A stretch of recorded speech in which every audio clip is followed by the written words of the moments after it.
necessita você para levar boas novas, cumprindo o ID de Cristo, pois já é a última hora. O Senhor da ceifa está chamando.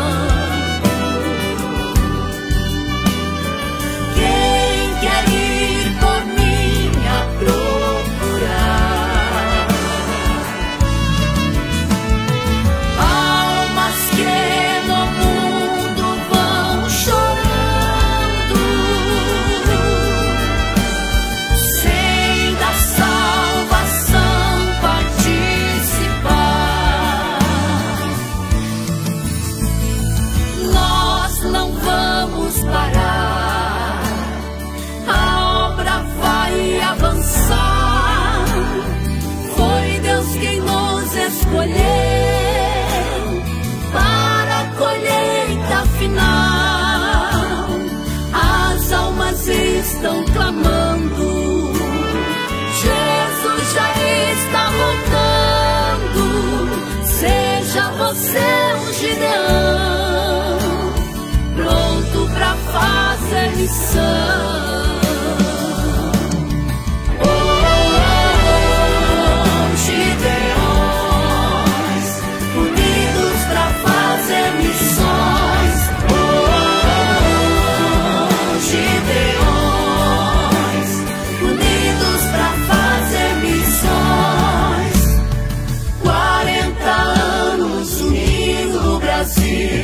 Para a colheita final,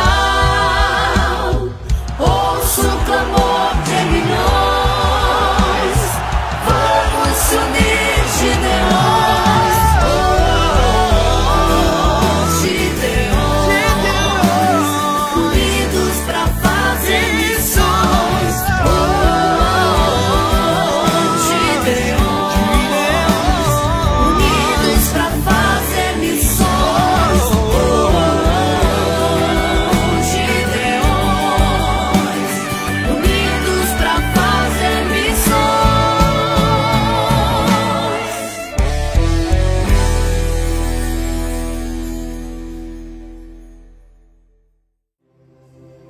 Queridos, a paz do Senhor uma vez mais.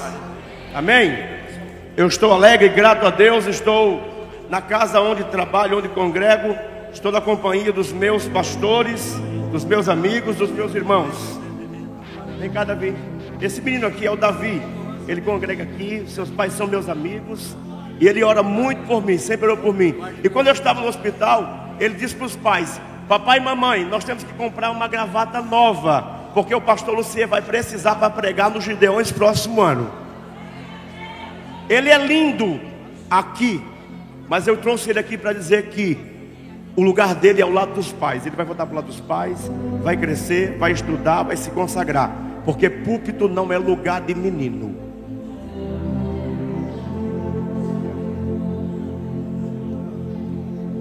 Filipenses capítulo 1, quem pode ficar de pé para ler a Bíblia diz amém. Filipenses capítulo 1, versículo de número 6. Enquanto você localiza o texto, pastor Zilmar, pastor Adriano, pastor Jairo, pastor Silas.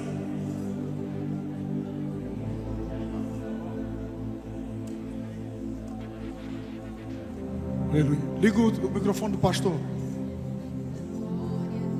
Pastor Zilmar. Amém. Amém.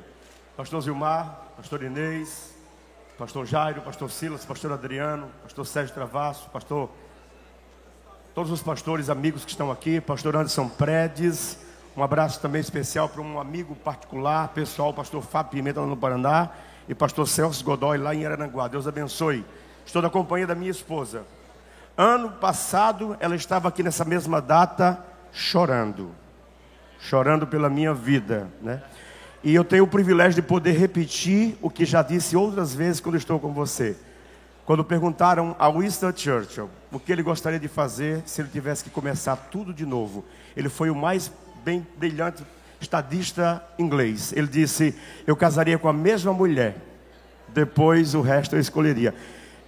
Declaradamente não existe reencarnação, mas se existisse, eu casaria com você em todas as encarnações possíveis. Você é um espetáculo. Aos alunos da ETECAM, cadê os alunos da ETECAM? Olha lá, glória a Deus. Pessoal da mocidade aqui, cadê? Amém? Amém. Irmão, tem muita gente orando, vai dar certo. Quem achou Filipenses capítulo 1, versículo 6, diz amém. Tendo por certo isto mesmo, que aquele que em vós começou a boa obra, ele a aperfeiçoará até o dia de Cristo Jesus. Quem crê diz amém. Amém. Repita comigo o tema da mensagem antes de sentar. Primeiro você começa. Depois você melhora. Pode sentar-se. Pastor Valdir, Deus abençoe. Queridos, o meu anseio profundo nessa noite é o desejo de, na medida do tempo que me foi dado, resumir, sintetizar a história e a caminhada do povo de Deus. Caminhada esta que vai forjar a sua identidade sacerdotal. O anseio de Deus sempre foi e sempre será que a sua igreja e o seu povo seja testemunha para as nações. Eu não consigo por si só resumir a história da igreja nem do povo de Deus. Para tanto, eu me aproprio das palavras de um historiador da igreja polonês chamado Jarosław Pelikan. Ele disse que a igreja primitiva era um grupo de homens simples, iletrados, semi-analfabetos, marginais dentro de um império opositor e cruel. Mas esses homens eram movidos por uma convicção profunda, não de um cadáver, mas de um Cristo vivo e ressurreto. Quando este evangelho chega em Roma, ele vira uma instituição.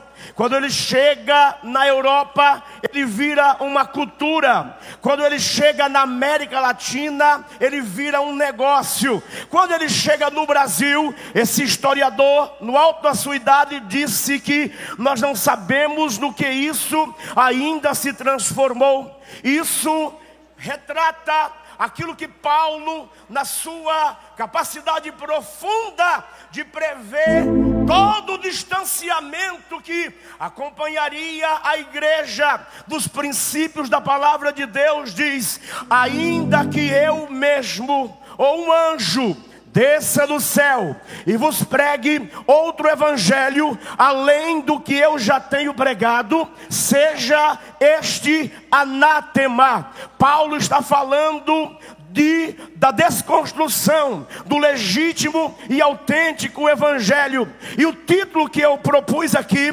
primeiro você começa, depois você melhora. Ele tem uma intenção crítica de desconstruir toda uma tentativa de psicologizar o evangelho. Evangelho não é psicologia. Evangelho não é manipulação das emoções alheias. Evangelho é uma rota de morte para que a vida de Deus brote em mim. Os estudiosos da Bíblia, quando vão resumir e sintetizar tudo que eu estou tentando dizer, eles se apropriam de Filipenses capítulo 2. A escritura diz que ele, sendo em forma de Deus, não teve por usurpação ser igual a Deus, antes sujeitou-se à morte e morte de cruz, pelo que Deus o Pai lhe deu um nome que está acima de todo nome, para que diante do seu nome todo joelho se dobre e toda língua confesse para a glória de Deus. Eu já estive nas águas caudalosas do Amazonas, mas nunca vi um amazonense dizer: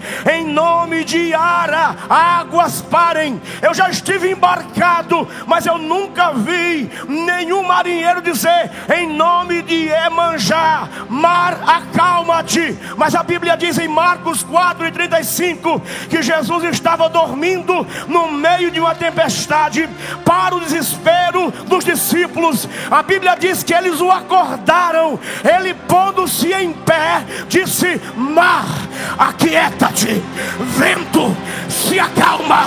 O universo só conhece um Criador. O resto é invenção do coração humano.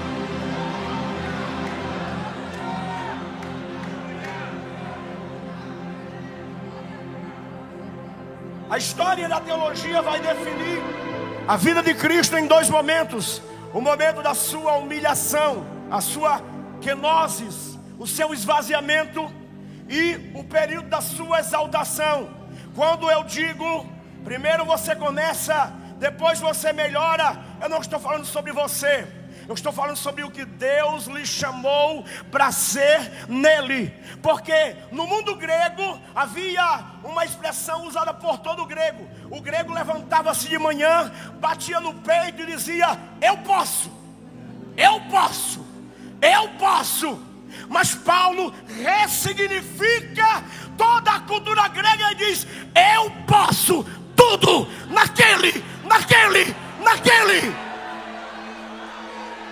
que me fortalece. Não é sobre nós, é sobre Cristo.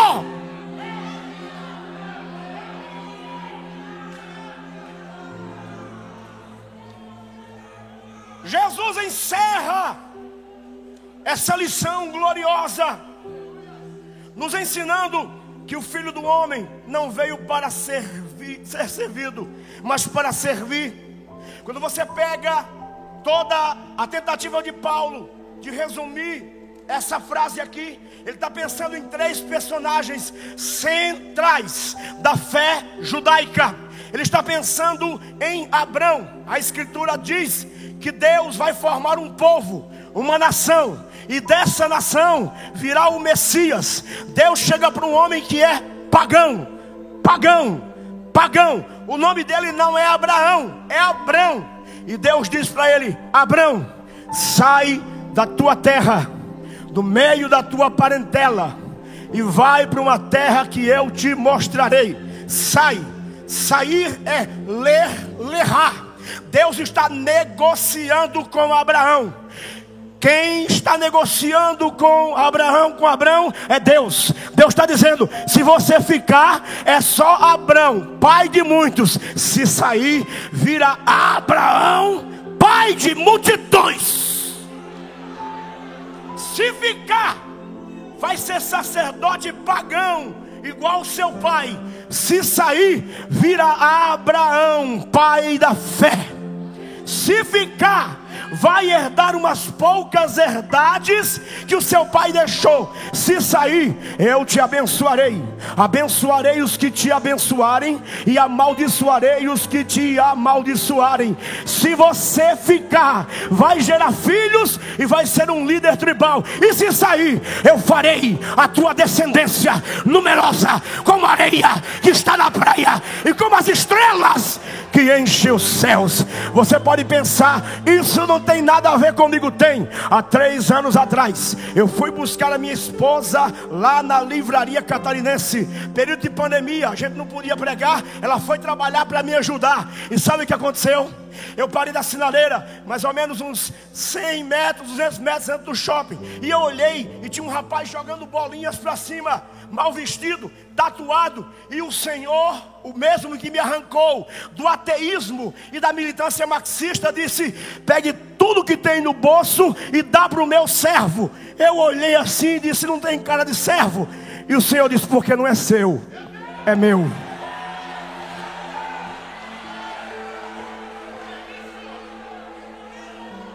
Eu tinha R$14,60. 11h30 da noite, eu deixei o vidro cerrado, pastor André, porque estava com medo.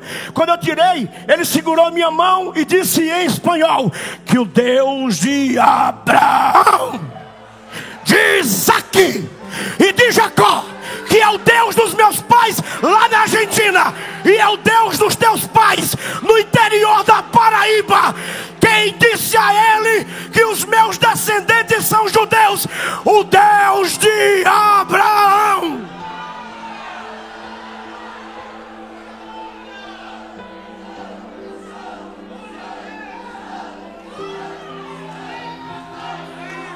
Gabara Katurivel Asai. Garachevo Sademandara. Ebarakawasai. Eu não vim aqui atrapalhar Deus. Eu vim pregar. Mas se não puder pregar, Ele já está presente. Ele é o Verbo encarnado. Ele é a melhor pregação.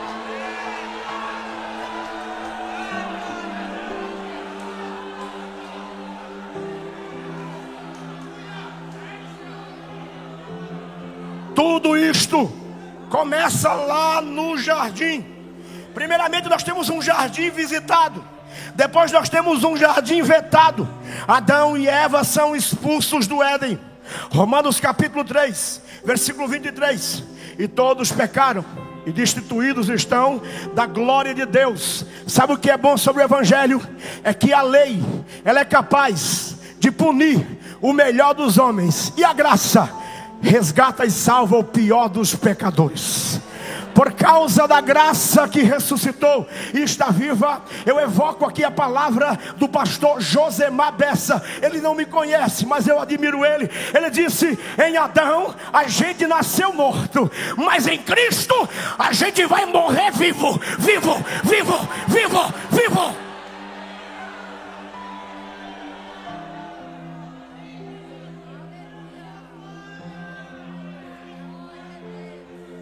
Moisés é chamado para conduzir o povo para fora do cativeiro egípcio de Israel. Abraão é chamado para sair de Uz. E os profetas, um a um, são chamados para denunciar a apostasia que marcará não somente o sacerdócio de Israel. E ele vai se encerrar em Malaquias. Se você acha que eu estou brincando, a Escritura diz que houve 400 anos de silêncio profético. E esse silêncio entre Malaquias e o Novo Testamento é quebrado por um outro profeta, esquisitão. Esquisitão. O nome dele é João Batista. E sabe o que ele diz? Eis aí o Cordeiro de Deus que tira o pecado do mundo. Eu tenho uma palavra àqueles que perseguem os legítimos pregadores do Evangelho. Calaram Paulo, mas Deus está levantando João.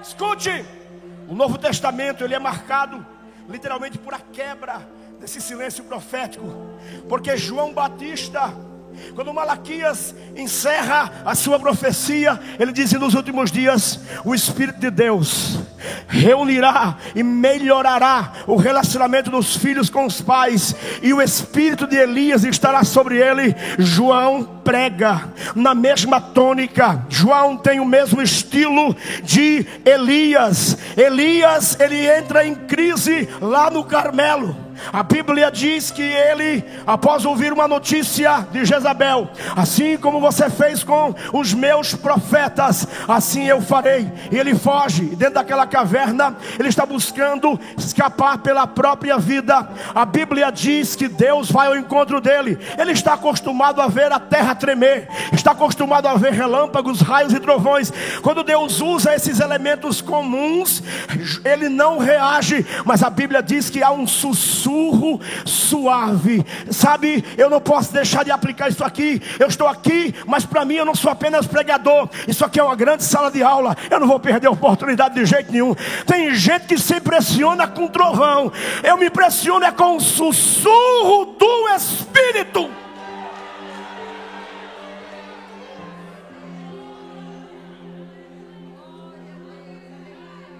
João Batista introduz Cristo no reino. E a Bíblia vai nos ensinar que a vida cristã, ela é feita de retrocessos, de avanços. Ninguém é perfeito. ninguém consegue atingir níveis de excelência. Todos nós temos nossos dias maus. Quem aqui já não viveu uma crise vocacional? Eu vivi. Um dia eu fui pregar no São Vicente, aqui em Itajaí, pastor. E sabe o que eu fiz? Eu tomei uma decisão no coração. Eu sou nordestino. Quando eu coloco uma coisa no coração, só Deus tira. Eu decidi, pastor Silas, que com a oferta daquele culto, eu iria queimar a minha biblioteca. Eu tenho uma biblioteca de uns 5.000 livros. Eu vou queimar, porque eu estudo, leio, e parece que as pessoas não querem saber disso, não querem ouvir isso. E eu decidi. Quando terminei de pregar, uma irmã chegou para mim e disse: me preste sua Bíblia. Eu emprestei. Achei estranho. Ela foi até o final do culto, voltou, ela disse: eu sou médica, aqui dentro tem R$630 de oferta, e Deus mandou te dizer que não é para queimar os livros, é para comprar mais. Não é porque não está dando certo do jeito que você quer, não significa que Deus não está contigo. Deus não mede o nosso crescimento, nem a nossa excelência por aceitação, nem por aprovação. Tem gente que está na boca de todo mundo, mas não está no coração de Deus. Tem gente que ninguém sabe o nome, é um Zé da vida, mas ele está dentro daquela categoria esquisita de Deus. Qual é? E ele escolheu as coisas loucas do mundo para confundir as sábias, e escolheu as coisas fracas, pastor Davis, para confundir as fortes, pastor Edmilton.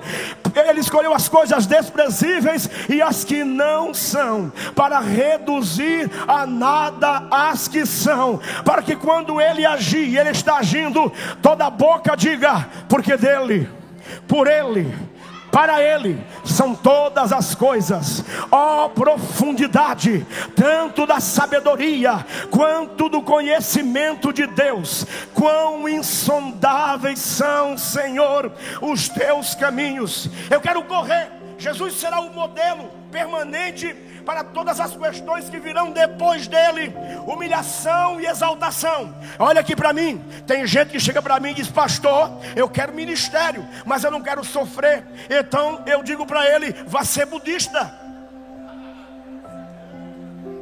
Deus teve um único filho sem pecado, nenhum sem sofrimento. Pastor, é que eu não quero arranhar a lataria. As pessoas são duras e cruéis.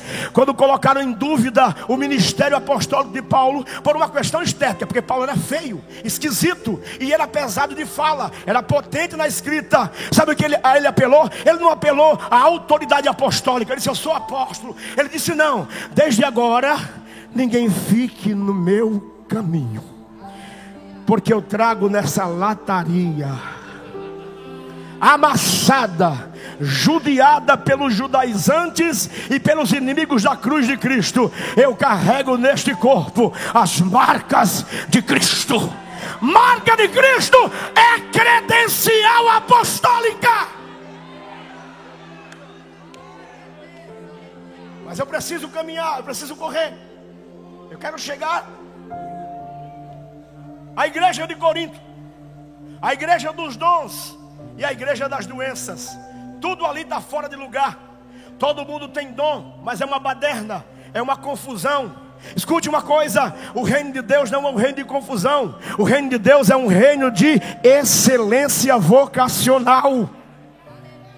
Em Corinto está acontecendo algumas coisas. Aquilo que começa lá no Éden. O diabo, ele é um grande ator. Ele atua através da história para tentar destruir. Quando não destruir, deturpar a obra de Deus. Mas eu tenho uma palavra e eu quero declará-la aqui. Quem recebe, levante a mão. Sobre a igreja repousa duas promessas. Uma de natureza interna: aquele que começou a boa obra, ele é poderoso para concluí-la até o dia de Cristo Jesus. Pastor, e a externa? As portas do inferno nunca prevalecerão contra a igreja do Deus vivo. Deus não ama a igreja pelo que ela é. Deus ama a igreja pelo que Ele pretende torná-la. Estou ataviando-a como uma noiva adereçada para encontrar-se com o noivo. Fique tranquilo, o cinzel da graça não para de trabalhar, e ele está em ação nesta noite, neste lugar. E Deus quebra o nosso orgulho pessoal. Quebra. Eu não pretendia falar nada disso, já estou fora do esboço. Quando eu aceitei Jesus, o Senhor me arrancou do ateísmo. Eu me achava a bala que matou John Kennedy. Ateu. No meu primeiro ano de crente, eu li, nos meus primeiros 10 anos de crente, eu li uns 1.500 livros. Eu achava que se eu morresse não tinha esperança para a igreja na minha cidade. Até que um dia Deus resolveu marcar um encontro com a minha vida. E sabe o que Ele fez, pastor? Ele mandou eu para um culto que tinha um pastor doido pregando. A gente precisa se encontrar com os doidos algumas vezes. Eu entrei, era uma igreja rica, elitizada. Eu entrei e de repente ele sentou-se no púlpito. E ele, com nordestinês rasgado, ele disse: meu Deus, eu acho que eu errei de porta. Eu acho que eu entrei no cemitério. Eu olhei e falei: credo, eu fujo dos doidos e esses doidos me perseguem. Daqui a pouco ele disse: meu Deus, que catinga de gente morta. Eu falei: o que esse maluco vai falar quando pegar o microfone? Quando passaram para ele, já passaram assim. E ele pegou e disse: boa noite, seus crentes snobs. Eu não vim pregar para vocês, vim pregar só para aquele cabra feio ali. E apontou na minha direção. Como eu nunca me achei feio, eu olhei para trás. Ele disse: é com você mesmo, seu arrogante, seu soberbo. Tu é tão ruim, miserável, que hoje é o teu aniversário e nem tua mãe se lembrou. Era o meu aniversário de 24 anos. Mas ele disse: mas assim diz o Senhor, em resposta às orações da tua avó Alzira, eu estou te dando de presente hoje um ministério.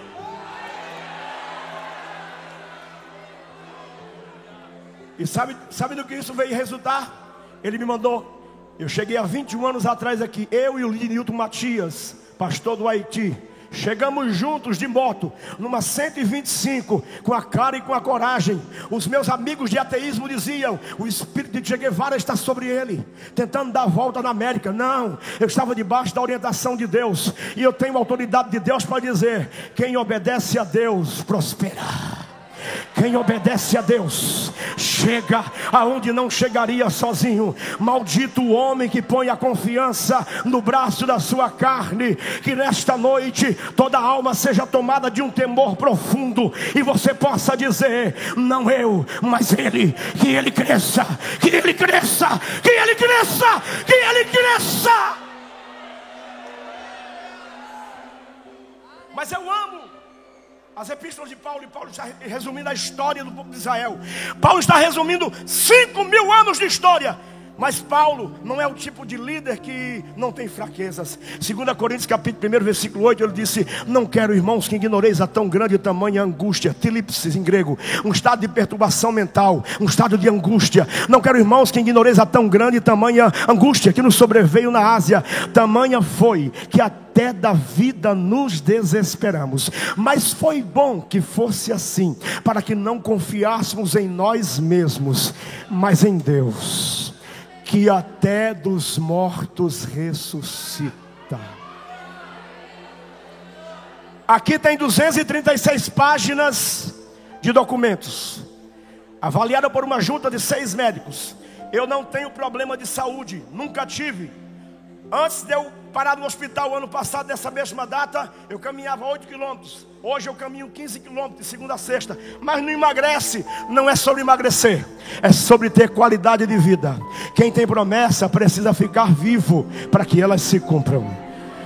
Mas eu fui fazer uma coisa perigosa. E o que foi, pastor? Eu fui orar. Orar é uma coisa perigosa. Eu estava orando de madrugada, 3:30 da manhã, na minha casa. A esposa estava dormindo. E o Senhor disse: a partir de hoje, você vai orar no templo sede, das 11 à 1 da manhã, pelo tempo que eu lhe mandar. Eu falei: Senhor, levanta alguém para orar comigo. Não é que me ligou no outro dia um advogado alemão com TDAH, ele deve estar por aqui, Romão. Ele disse: pastor, Deus falou comigo que mandou o senhor orar, e mandou orar com o senhor. A gente começa quando? Hoje. 183 noites seguidas, orando aqui e ali. Ninguém sabia, ele não sabia, mas eu ia orar e Deus dizia para mim: eu vou permitir você passar pela morte. Eu tive visões com o caixão da ETECAM, a bandeira, e eu morto. Eu estava nas mesas com a minha esposa e eu amo a minha família. Para mim, o melhor lugar de culto é na mesa. Salomão é sábio demais. Ele disse: vai, come gostosamente a tua comida, goza a vida com a mulher que tu amas, porque esta é a tua porção debaixo do sol. E eu estava ali, mas Deus disse: não conte nada para ela. Dani, não tem segredos entre eu e Dani. Inclusive ela sabe todas as minhas senhas, ela sabe quem eu sou, aonde eu estou e para onde eu vou. Mas Deus disse: não conte para ela. E eu fiquei em silêncio. Eu ia pregar em alguns lugares e Deus levantava sempre uma irmã do círculo de oração e dizia: pastor, que culto abençoado, mas eu acabei de ter uma visão com o senhor morto. Eu falei: fica tranquilo, eu sei o que é, fica em paz. E eu fui pregar uma semana antes, lá no pastor Mário, em Atalanta, um seminário, sexta à noite, sexta, sábado de manhã, sábado à tarde, sábado à noite, domingo de manhã, domingo de tarde, domingo à noite, debaixo de uma tenda. Faltou energia para encerrar o seminário. Deus tomou aquele alemão, vermelhou e disse: como eu tenho falado contigo em dias contados nos dedos, eu estou descendo contigo no vale da sombra e da morte, mas eu vou voltar contigo de lá, e depois eu farei isso, farei aquilo. E se tu se esquecer que foi eu, tu desce de novo e não sobe mais. Cheguei na segunda-feira, o meu organismo, a minha caixa torácica era como se fosse uma churrasqueira. Todos os meus órgãos estavam cozinhando. Mas segunda eu tenho rádio, terça eu tenho rádio, quarta eu faço rádio, quinta eu faço rádio, eu faço faculdade, eu faço pós-graduação, eu sou diretor de escola. Eu não parei, preguei lá no Bom Samaritano. Quando eu cheguei na sexta-feira, não aguentei mais. Eu estava com retenção de líquido, 5,5 litros de líquido. Eu fui levado para o hospital no dia 21, no dia 22 de manhã. Eu dei entrada na UTI. E o que foi diagnosticado, pastor? Pancreatite aguda, falência cardíaca, efizema pulmonar, água na pleura e mais 3 outros órgãos foram afetados. No 9º dia que eu estava na UTI, a minha esposa foi me visitar. Esse é o dia, 9º dia. O meu organismo não aguentou e eu parti. Só que quando eu saí, quem está me ouvindo diz amém. Quando eu saí do meu corpo, eu não saí para o nada. Havia um anjo do Senhor ao lado da minha cama, me aguardando. Ele pegou a minha mão e disse: vamos comigo no lugar. E ele me arrancou do Marieta, e em 3 segundos eu estava aqui. Havia gente aqui chorando e orando. Eu caminhei por mais ou menos 1 hora no meio da multidão. Escutei oração de gente dizendo: Deus não leva, Deus traz de volta. Mas tinha gente orando também: prepare e leva, prepare e leva. Mas escute uma coisa: se você tem promessa e Deus disse que iria lhe usar, Ele te livra até da morte.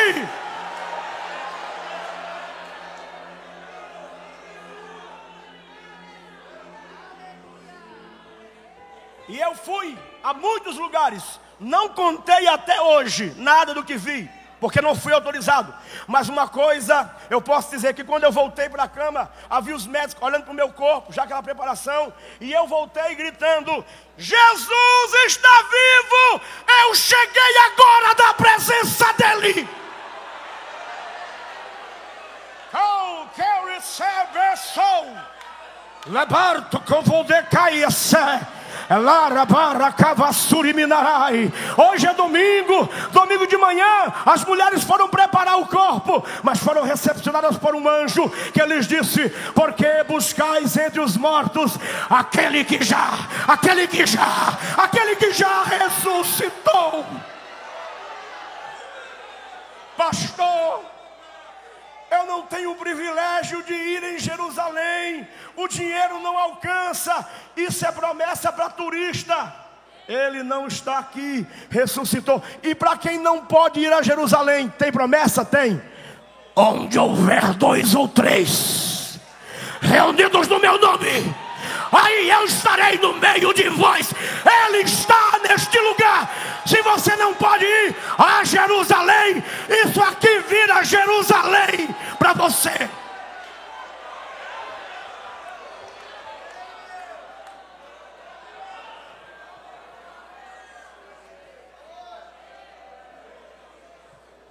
Para surpresa dos médicos, eu perdi 12 quilos em 13 dias. Eu fiquei 12 dias sem comer, 12 dias sem beber. Eu tive flacidez muscular, eu levei 15 dias para reaprender a andar. Mas o mais impactante é que eles disseram, ele tem um passado como atleta, e eu joguei futebol profissional. Ele vai, se ele escapar, ele vai voltar à vida. Mas tem uma coisa que não vai escapar, é o pulmão. Mentira! Mentira! Mentira! Aquele que faz a ferida é o mesmo que sara a ferida.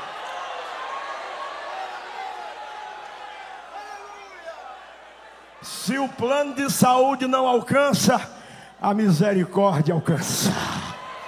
Se o plano de saúde não dá no teto, o Senhor envia anjos. Você ainda está esperando Cristo voltar? Ele passeia no nosso meio, ele passeia no nosso meio. Eu gosto de aplicar conceito teológico e traduzir em verdade simples. Eu sempre andei, eu sou egresso da filosofia, da história, da antropologia, das áreas humanas, mas eu nunca neguei a realidade do mundo espiritual. Meu pai era envolvido com o ocultismo, e eu me lembro que um dia eu estava caminhando aqui perto com um amigo meu, professor de filosofia, e ele muito debochado disse assim: pastor Silas, esses crentes mais velhos, cheios de coisa, né? Eu falei: cutuca para ver. E a gente passou aqui de frente à presbiteriana, tem uma parada de ônibus, e tinha um irmão aqui da sede, um velhinho. E o meu amigo colocou o braço para fora e falou assim: pai do senhor, meu irmão, o senhor está esperando o ônibus? Ele baixou a cabeça e coçou. Eu falei: lá vem a paulada. Ele disse: meu filho, eu sempre estou esperando Jesus. Se o ônibus vier primeiro, eu pego. Quando eu falei, ele falou isso, o Espírito de Deus falou no meu coração: só fala isso quem acredita nisso, só fala isso quem acredita nisso, só fala isso quem acredita nisso, só fala isso quem acredita nisso. Se você tem dúvida de que Jesus está vivo, eu tenho uma notícia boa para você. Ele disse: quem crê em mim, ainda que esteja morto, viverá, viverá.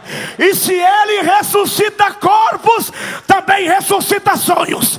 Se ressuscita sonhos, também ressuscita ministérios. Se ressuscita ministérios, também ressuscita vocação. Deixa eu caminhar. Eu quero chegar a 2 Coríntios. Eu estou pulando. Eu sou um pregador mais extensivo.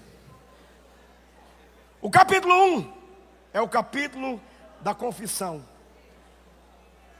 Eu vou morrer, estou desesperado. O capítulo 2 é o capítulo das lágrimas. Paulo é rejeitado pela igreja. O capítulo 3 e 4 é o capítulo da rejeição aberta e declarada. O capítulo 5 é o capítulo da esperança. Literalmente, aqui nós somos lembrados que nós trabalhamos para um Senhor fiel. Escute uma coisa: existe uma filosofia sutil tentando invadir a vida da igreja. Ela chama-se coach. É uma mistura de psicologia ericksoniana barata com misticismo oriental. Ele diz: acredita em você mesmo, você é o ponto fraco de Deus. Não, se você quer coach, eu tenho um coach paulino. Sabe como é que Paulo trabalha gente e estimula gente que quer trabalhar? Ele diz assim: sede pois firmes e constantes, sempre abundantes na obra do Senhor, sabendo que no Senhor a vossa obra não é vã. Escute, mas qual é a razão disso?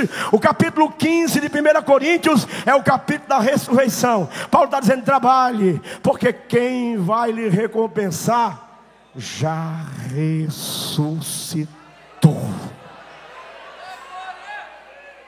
Quando nós chegamos ao capítulo 6, é o capítulo das renúncias. O capítulo 7 é o capítulo da amizade no ministério. E nós precisamos de amigos no ministério. Nós precisamos de amizades verdadeiras. O capítulo 8 e 9 é o capítulo da generosidade. A igreja é pobre, é pequena, mas ela rompe com a religião da ganância e com a religião da cobiça. O capítulo 10 é o capítulo da autodefesa. Paulo está tentando defender o seu apostolado. Paulo não se confiava em experiências fora do corpo. Por uma única razão ele disse: conheço um homem, não sei se na carne ou no espírito, que foi arrebatado até o terceiro céus e viu coisas inefáveis que não são dignas de serem compartilhadas e repartidas entre os homens. De um tal assim me gloriarei eu. Quando nós chegamos ao capítulo 12, nós temos o capítulo das revelações. Quando nós chegamos ao capítulo 13, nós temos o capítulo do amor pastoral insistente. Paulo disse: e eu sei que amando-vos cada vez mais, serei menos amado, mas eu me deixarei gastar por vós. Só pensa assim, só vive assim quem é movido por convicções. Ministério não é movido por tapinhas, é Deus dizendo: eu estou contigo,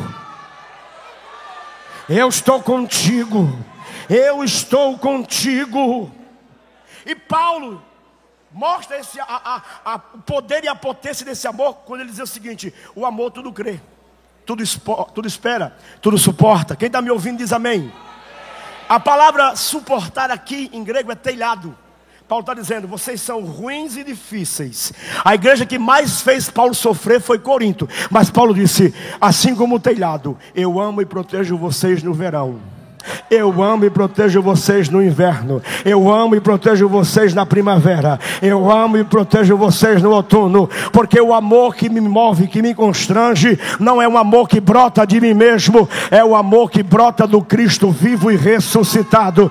Se alguém veio aqui para adorá-lo, se alguém veio aqui para adorá-lo, se alguém veio aqui para adorá-lo, essa é a hora.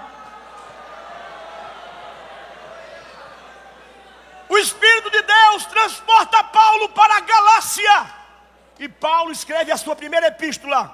Ele disse: estou estranhando o fato de que vocês passaram tão rápido do Evangelho para a lei. E é aqui que eu começo a aplicar aquilo que vim ministrar.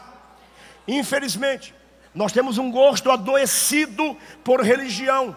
E esse gosto, ele é muito mais determinado do que o nosso apetite pelo Evangelho da graça. A gente gosta de mística, a gente gosta de manipulação de emoções. O Evangelho não brinca conosco. Quem está me ouvindo diz amém.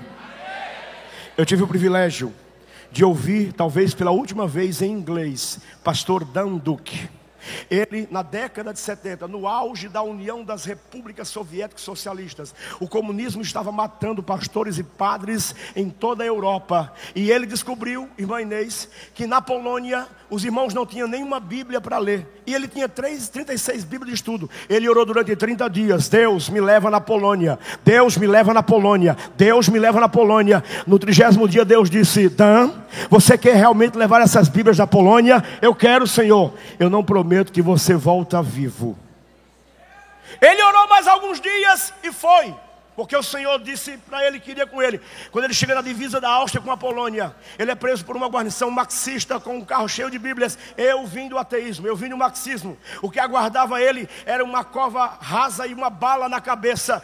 Dentro de uma sala pequena e apertada, com fuzis, diziam para ele: você vai morrer, você vai morrer. Quem está me ouvindo diz amém. Ele então começa a ficar possuído de medo, de medo, de medo, de medo. Eu estou pregando sobre missão, é missão, escute. Ele disse: Deus, eu tenho uma linda esposa e eu vou morrer. Deus disse: Dan, se essa é a sua preocupação, morra em paz. Eu arrumo um marido bem melhor do que você para ela. Senhor, eu tenho 2 filhos. E eu me identifiquei porque é a mesma idade dos meus, 16 e 13. E eu quero vê-los crescer. Senhor, eu quero levá-los ao altar, eu quero levá-los à universidade. Sabe o que aconteceu? Deus disse: essa é a sua preocupação, Dan? Morra em paz. Eu arrumo um pai bem melhor do que você para eles. Ele então disse que constatou pela primeira vez que estava lidando com aquilo que a igreja primitiva lidava todos os dias. Ser crente na igreja primitiva era andar com a certidão de óbito debaixo do braço. A qualquer hora os seus bens seriam confiscados e você seria levado para um lugar de crucificação. Ele então, tomado de um grande medo, disse: Deus, e agora? De repente ele começou a sentir uma presença gostosa e gloriosa. E quem é pentecostal já sabe de que presença presença. Eu estou falando, e aquele ambiente ficou tão cheio, e ele descobriu que o que o Senhor disse não era apenas um registro teológico, era uma verdade para a vida. Eu vou para o Pai, mas eu rogarei ao Pai, eu não vos deixarei órfãos, eu vos enviarei o Consolador, e este estará convosco até a consumação dos séculos. Ele disse que sentiu uma ousadia tremenda, ficou de pé, apontou o dedo para aqueles homens armados e disse: eu vou embora, e eu vou levar as minhas Bíblias. Não vai, você vai morrer, a cova já está aberta, e a arma já está engatilhada. Não, eu vou. E eu ouvi ele pregando em inglês para mais ou menos 5.000 pessoas. Agora com 80 anos, ele tirou um caderninho do bolso. Quando ele saiu dali e voltou para os Estados Unidos, ele escreveu no seu caderninho uma coisa que define a caminhada dele com Deus. Ele escreveu: depois que a gente morre, a gente não tem mais medo de morrer. Evangelho, missão, chamado começa com morte. Se já ressuscitastes com Cristo, buscai as coisas do alto, onde está Cristo, à destra de Deus.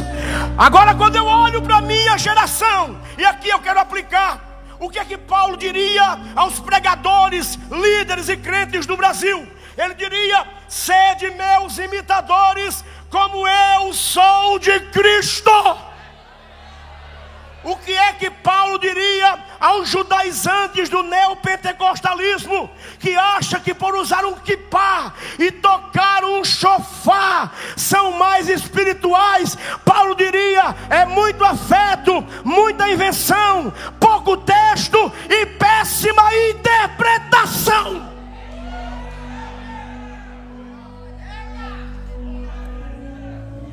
O que é que Paulo diria aquele que chega para as multidões e diz: lindo, lindo, lindo? Isso é cantiga de bar. Cantiga de igreja é: lindo, lindo, lindo és. Glória, glória eu te dou. Não é sobre nós, é sobre Ele. Não é sobre nós, é sobre Ele. Não vivo mais eu, não vivo mais eu, não vivo mais eu, mas Cristo vive em mim. O que Paulo diria a quem tem o mau hábito de dar ordem aos anjos?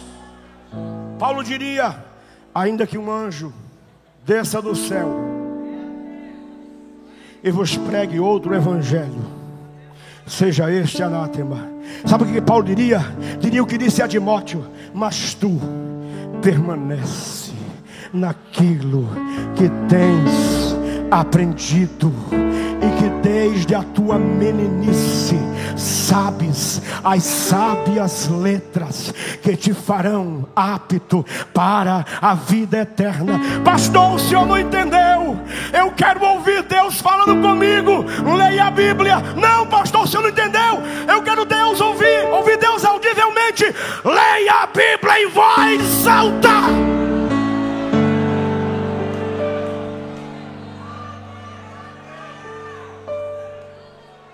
O que Paulo diria a quem manipula o sagrado? Quem manipula o sagrado é feiticeiro. Gente do Evangelho não manipula o sagrado. Gente do Evangelho trilha os princípios. E qual é?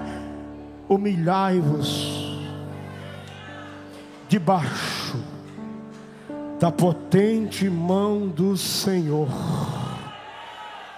e Ele ao seu tempo vos exaltará.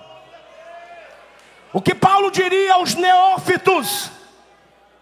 Paulo diria àqueles que nasceram agora. E eu chamei o Davi aqui de propósito. Eu coloquei o Davi aqui porque ele é lindo. Ele vai crescer, ele vai ser instruído. Mas é como se Paulo estivesse gritando: altar não é lugar para neófito, nem para menino.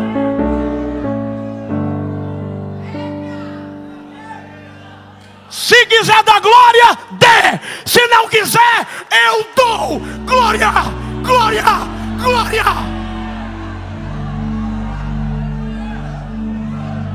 Igreja não é conduzida por meninos. Igreja é conduzida por anjo da igreja. Anjo da igreja.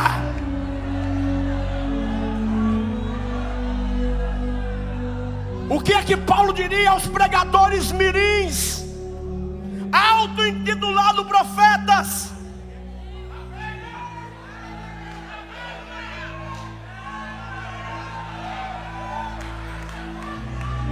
Paulo não diria, ele está dizendo, não é the king of the power.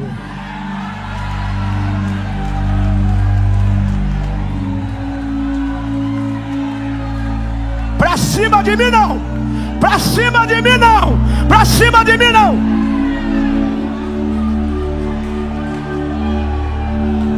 Pastor, quem tem adoração adora. Pastor, e o que é que um menino aprende em Israel? Ele aprende alguma coisa? Aprende. Quando meu filho nasceu, Thomas, no hospital em Balneário, eu levantei ele. Os médicos eram árabes, mas eu não me envergonho do evangelho. Evangelho é poder de Deus. Eu recitei aquilo que menino recita. Menino não aprende a falar inglês falido. Menino recita: Shema Israel, Adonai Elohenu, Adonai Errad. Não é the king of the power. Não, não. Eu sei que tu sabes as sábias letras desde a tua meninice, os quais te fazem aptos para a vida eterna. Quem veio para adorar o Deus que levanta sacerdotes? Sacerdote começa com 30 anos, profeta começa com 30 anos. Lugar de menino é na companhia dos pais.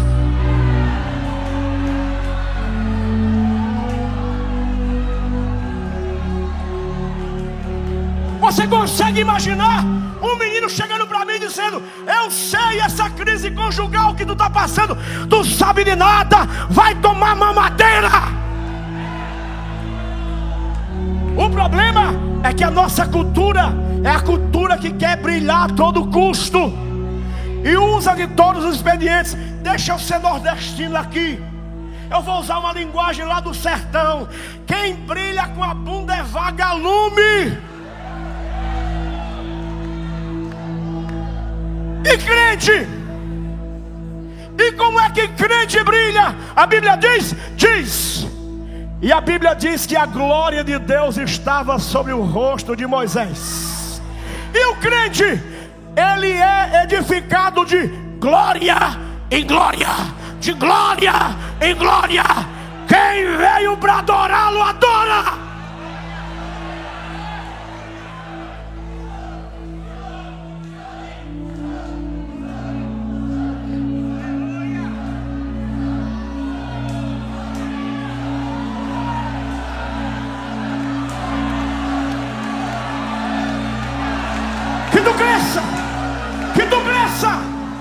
Que egos sejam anulados e que neste lugar brilhe o único que venceu a morte. Eu nasci de novo, eu ressuscitei, mas eu vou morrer. Sobre o meu Salvador repousa um título intransferível. Ele é o primogênito dentre os mortos. Nasceu, morreu, ressuscitou e não morre mais.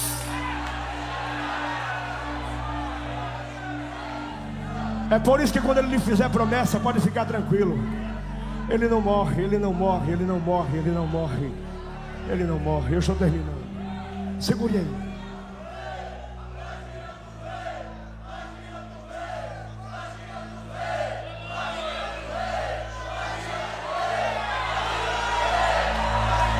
Se você não dá glória, ele dá. E a Bíblia diz: Deus habita no meio dos louvores do seu povo. Quem veio para adorá-lo, adore. Dá lugar, dá lugar, dá lugar. Eu voltei da morte para dizer: Ele vive, Ele vive, Ele vive, Ele vive.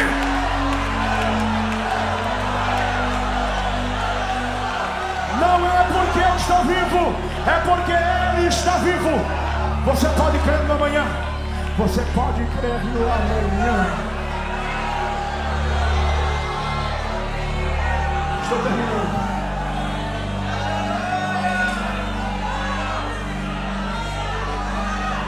Que presença. Que presença. O nome disso aqui é Kavod. Kavod. Kadosh é quem é santo. Kadesh é quem é santo por pureza. Mas quando quem é Kadosh adora quem é Kadesh, é santificado, é melhorado. Primeiro você começa, depois você melhora.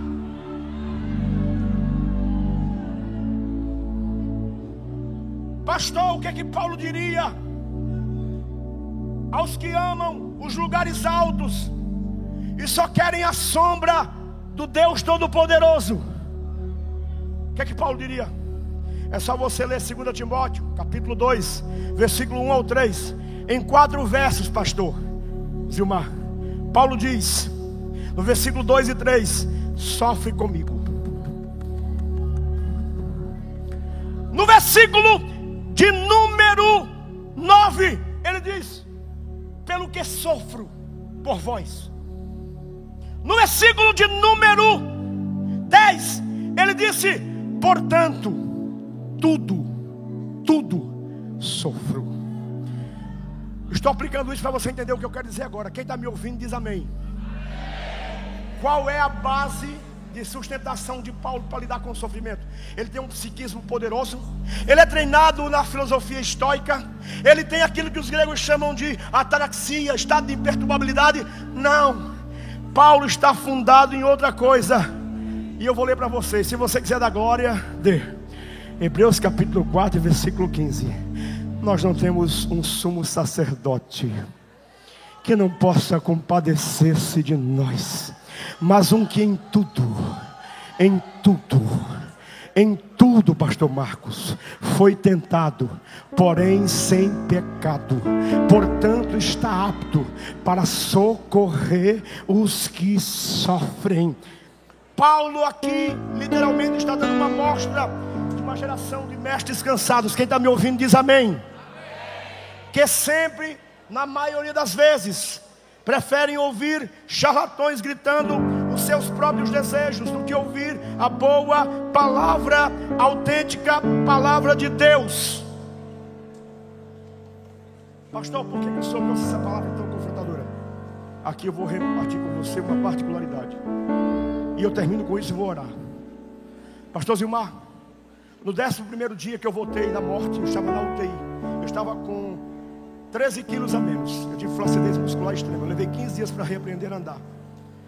Eu acordei um dia e olhei que na direção da UTI onde eu estava tinha mais ou menos uns 9 leitos. E quase todos os dias eu ouvia as sirenes tocando. Alguém morria do meu lado. E eu ouvi os médicos dizendo, vai morrer hoje também. Vai morrer hoje também. Você já ouviu isso? Alguém já disse isso para você?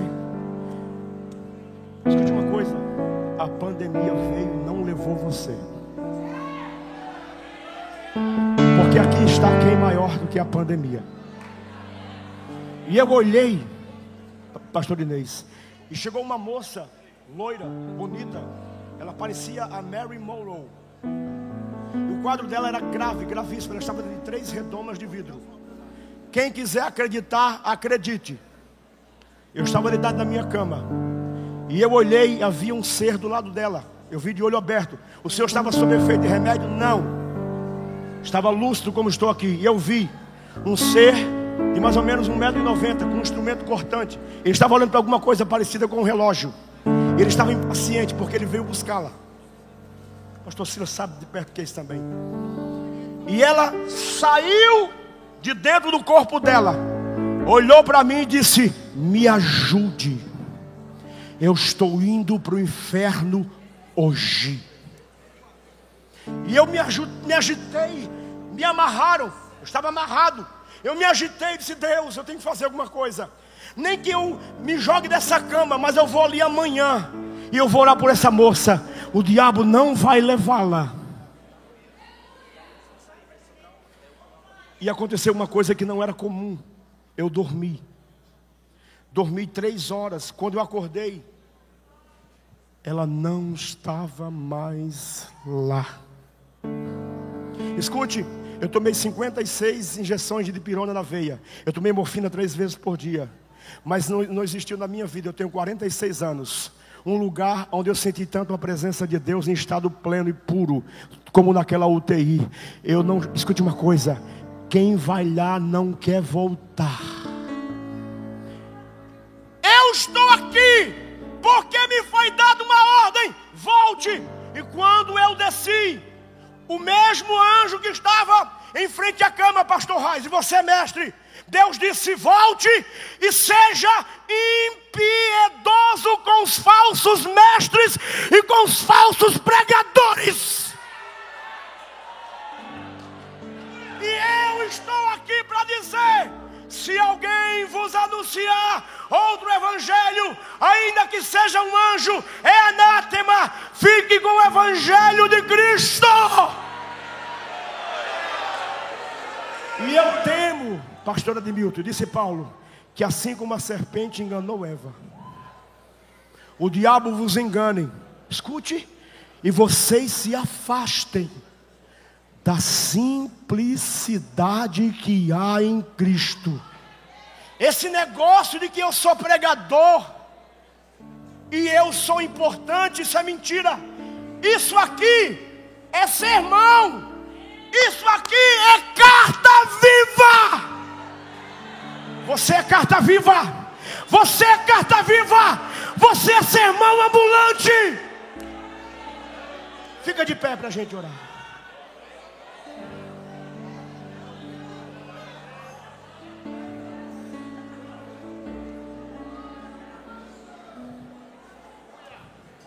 Pastor, o senhor vai me chamar para frente? Tem alguma coisa para mim? Tem, pode vir. Tem. Vem para frente, eu quero orar por você. Vem. Jesus vai renovar vidas nesse lugar. Vai. Quando eu voltei daquela experiência, eu voltei com uma tristeza profunda de morte. E eu perguntei: Jesus, por que o Senhor me permitiu ver isso? E a resposta do Espírito Santo, pastor Valdir, atormenta a minha alma até hoje. O Espírito de Deus me disse assim, pastor Carlos Buck, Deus disse assim para mim: sabe por que eu permiti isso? Porque isso acontece todos os dias à sua volta, e você se acostumou com a morte, mas eu não. Aos que estão debaixo de tormenta de acusação, levante a mão que eu quero declarar a palavra de Deus. Portanto, agora nenhuma condenação há para os que estão em Cristo Jesus, que não andam mais segundo a carne, mas segundo o Espírito. Pastor, eu sou fraco, mas o amor dele é forte. Pastor, eu sou frágil, mas o amor dele é potente. Pastor, eu sou esquisito, mas o amor dele é muito mais louco do que a sua loucura.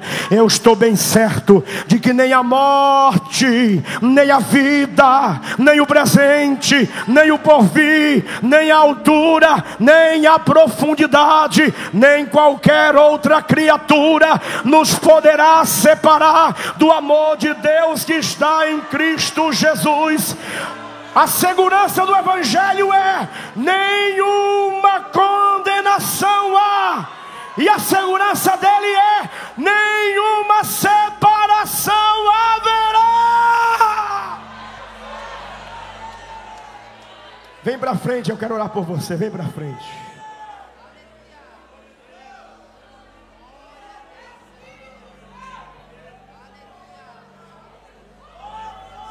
Pastor Travasso, enquanto eu estava lá em cima, tem gente que diz que Deus usa anjo para curar. Eu não duvido, não estou duvidando disso. Mas enquanto eu estava lá em cima, o Senhor disse: onde você estiver pregando, para criança, jovem, adolescente, obreiro, convenção, e eu viajo pelo Brasil inteiro. Obrigado, meu pastor, por me respaldar.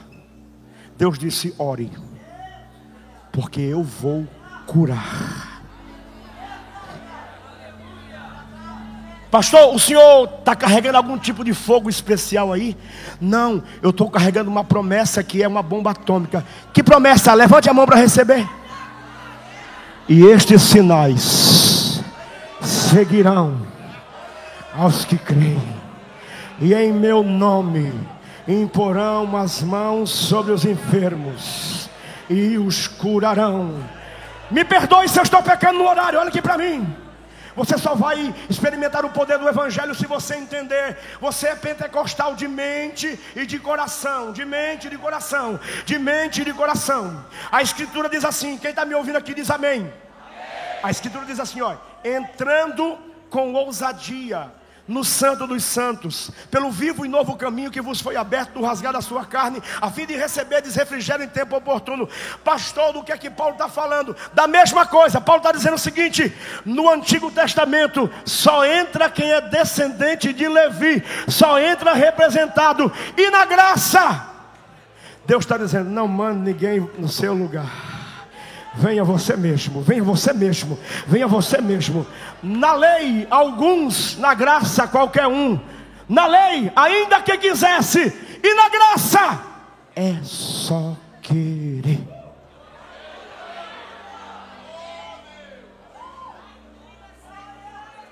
Opa, vem cantar, vem cá, meu amado. Eu já vou orar. Ei, o caminho está aberto. A minha gravata, o meu terno não pode fazer nada, mas quem pode está passeando no nosso meio. Ele está neste lugar, Ele está neste lugar, Ele está neste lugar, Ele está neste lugar. Já vou orar.